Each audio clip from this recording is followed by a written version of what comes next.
Assalamualaikum warahmatullahi wabarakatuh. Izin memperkenalkan diri, perkenalkan nama saya Ilham Dwi Ramadan. Di sini saya sebagai moderator dari kelompok 3 untuk presentasi dispersi pencemaran udara menggunakan modelan Gauss. Untuk kelompok 3 sendiri dianggotakan dengan Andiani, Devina, Penny, Nabila Efki, Nabila Cindy, Cynthia Nurasia, Ashifana, saya sendiri, Michelle, Andrian, dan Jafran Haikal.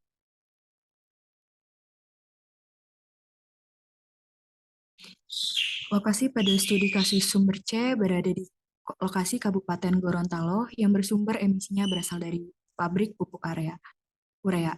Diketahui A sama dengan 0,78 meter kubik, V sama dengan 2 meter per second, Q sama dengan 1,5 meter kubik per second, dan konsentrasi emisi sebesar 600 mg meter kubik. Berdasarkan Permen LHK nomor 4 nomor 17 tahun 2019, emisi yang dihasilkan dari sumber C masih memenuhi baku mutu. Next. Adapun peta reseptor, lokasi pada studi kasus sumber C berada di Kabupaten Gorontalo, disajikan dengan mengenai grid dalam peta dengan ukuran 500 x 500 meter. Next.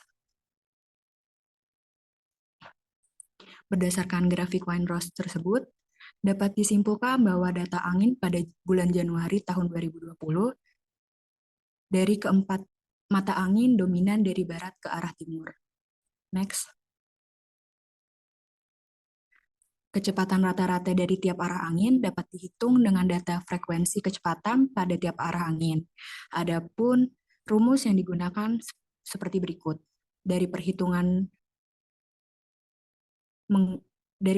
tersebut, didapatkan kecepatan rata-rata utara sebesar 0,2 meter per second, timur 2,27 meter per second, selatan 0,95 meter per second, dan barat 1,55 meter per second. Next. Tinggi efektif dapat digunakan menggunakan rumus Holland, yaitu H sama dengan H plus delta H sama dengan Vs kali D per U, kali 15 plus 0,00268, kali P kali D kali TS min TA per TS pangkat kuadrat. Terus untuk nilai kecepatan pada cerobong dapat menggunakan rumus U2 sama dengan U1 kali Z2 per Z1 pangkat P. Diketahui H sama dengan 75 meter, Vs sama dengan 2 meter per sekon, D 1 meter, P 1013 milliabars atau 1 atm, TS 413 Kelvin, TA 300,75 Kelvin, Z1 sama dengan 10 meter, P 0,35. Next. Selanjutnya, kecepatan angin rata-rata pada 4 mata angin yaitu utara 0,28 meter per sekon, timur 2,27 meter per sekon, selatan 0,95 meter per sekon, dan barat 1,55 meter per sekon. Dari perhitungan menggunakan rumus Holland, didapatkan tinggi efektif cerobong untuk utara sama dengan 83 meter, timur 76 meter, selatan 77,3 meter, dan barat 76,4 meter. Selanjutnya stabilitas, menggunakan rumus stabilitas, delta T per delta Z sama dengan T2 per T1, T2 kurang T1 per Z2 kurang Z1. Diketahui T1 sama dengan 27,75 derajat Celcius, T2 25 derajat Celcius, Z1 10 meter, dan Z2 800 meter. Dari perhitungan menggunakan rumus stabilitas, didapatkan stabilitas sebesar min 0,003 derajat Celcius per 100 meter. Dari hasil tersebut menandakan bahwa stabilitasnya stabil atau E.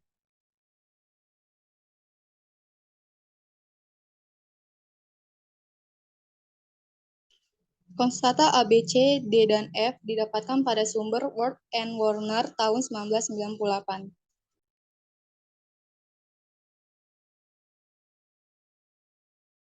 Adapun perhitungan dispersi Gauss sebagai berikut, jika dia menggunakan Z sama dengan 0, maka menggunakan rumus seperti di layar. Jika Y sama dengan Z sama dengan 0, maka dia menggunakan rumus QM dibagi P dikali segmen Y dikali segmen Z dikali dikali U, dikali eksponen minus setengah, dikali H, Y, dikali segmen Z pangkat 2. Kemudian untuk segmen Z-nya itu rumusnya itu ada A dikali X pangkat B, kemudian untuk segmen Y-nya itu rumusnya 465,11628 dikali X dikali tan. Selanjutnya, untuk menghitung dispersi Gauss arah selatan diketahui U1-nya itu 0,95 meter per sekon, U2-nya itu 1,9 meter per sekon, tinggi cerobongnya itu 75 meter per meter, delta H-nya itu 2,3 meter, H-nya itu 77,3 meter, dan laju emisinya itu laju emisi NO2-nya itu sebesar 0,942 gram per sekon. Next. Berikut merupakan perhitungan dispersi Gauss arah selatan.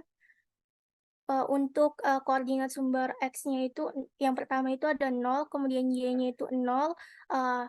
Untuk titik jarak downwind-nya itu 2, crosswind-nya itu 2, nilai A-nya itu 21,628, nilai B-nya itu 0,63, nilai C-nya itu 6,25, dan nilai D-nya itu 0,54. Next. Adapun konsentrasi pencemar pada titik awal itu sebesar 0,00 μg per meter kubik. Next.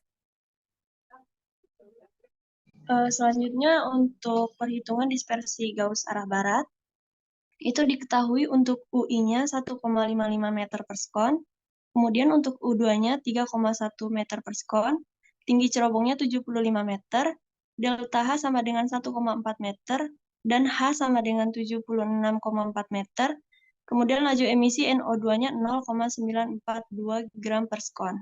Selanjutnya, dari data yang sudah diketahui sebelumnya dan menggunakan rumus yang sudah dibacakan sebelumnya, didapatkan besar nilai A, B, C, D yang dilihat dari tabel konstanta seperti pada di tabel, dan nilai taunya seperti pada perhitungan yang sudah dilakukan, itu tercantum pada di tabel. Selanjutnya.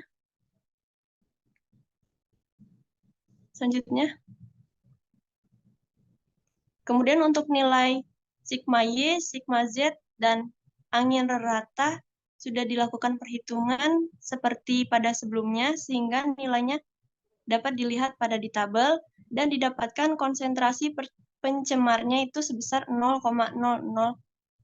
μg per meter kubik. Selanjutnya.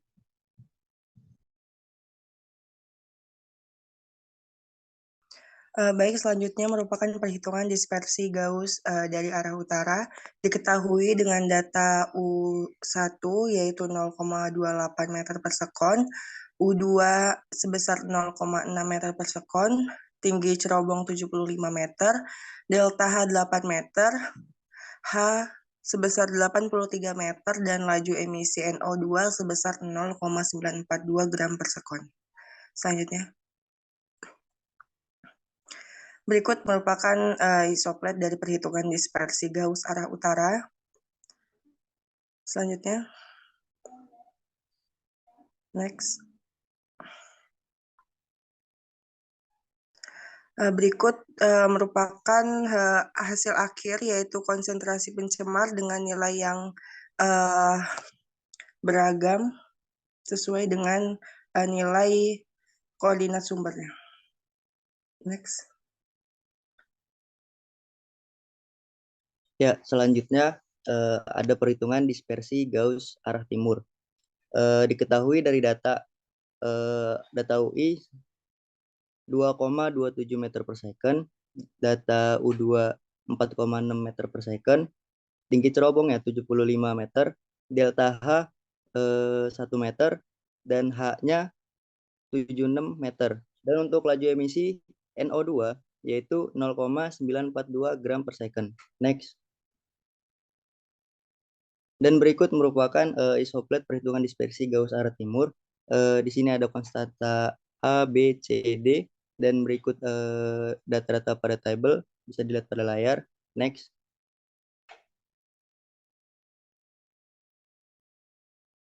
Dan berikut merupakan data dari sigma Y terlihat pada layar dan sigma Z terlihat pada layar. Dan seperti pada perhitungan sebelumnya, di tinggi cerobong kita ada 75 meter dan delta H seperti pada diketahui. Dan untuk konsentrasi percemar juga kita beragam, ada 1,5330 dan seterusnya. Dan next. Selanjutnya adalah isoplet pencemar. Dalam isoplet ini harus menambahkan konsentrasi background pada konsentrasi total yang telah dihitung untuk setiap titik.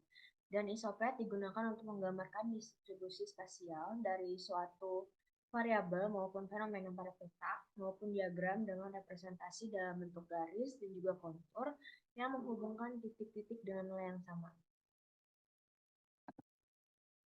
Kemudian di sini ada tabulasi data konsentrasi individual dan hasil konsentrasi total. Jadi dari data kalkulasi konsentrasi NO2 untuk setiap arah mata angin dan ditambah dengan nilai konsentrasi background kemudian diplotkan dalam peta kontur isoplet. Berdasarkan visualisasi dari peta kontur yang sudah kelompok kami buat, diklasifikasikan jika konsentrasi didapatkan dari jika warna ton berwarna hijau dalam peta, maka semakin tua warnanya dan semakin besar juga konsentrasi NO2. Begitu juga sebaliknya. Oke, selanjutnya kesimpulan dan evaluasi. Evaluasi yaitu persebaran dari konsentrasi NO2 pada stabilitas kelas E dipengaruhi oleh besaran kecepatan dan frekuensi angin, serta parameter dispersi. Dikarenakan hal itu, penyebaran diasumsikan tidak merata untuk setiap arah angin, sehingga perlu dilakukan perhitungan untuk masing-masing arah angin. Berdasarkan kelasnya, diketahui bahwa kondisi stabilitas atmosfer kelas E pada kondisi atmosfer yang sangat tidak stabil. Adapun kesimpulan dari tugas kelompok pencemaran udara dengan pemodelan Gauss, didapatkan konsentrasi dari emisi NO2 dari ketiga sumber memenuhi baku mutu yang berlaku. Pada perhitungan pemodelan Gauss, didapatkan hasil konsentrasi pada setiap titik dan di setiap arah mata angin, dan dari hasil tersebut diplotkan ke dalam peta kontur isoplet untuk dapat memvisualisasi persebaran konsentrasi pada lokasi sumber. Sekian presentasi dari kelompok 3 mengenai penugasan pencemaran polutan dengan pemodelan Gauss. Apabila terdapat salah kata dan perbuatan dari kami, saya sebagai moderator meminta maaf. Saya akhiri. Wassalamualaikum warahmatullahi wabarakatuh.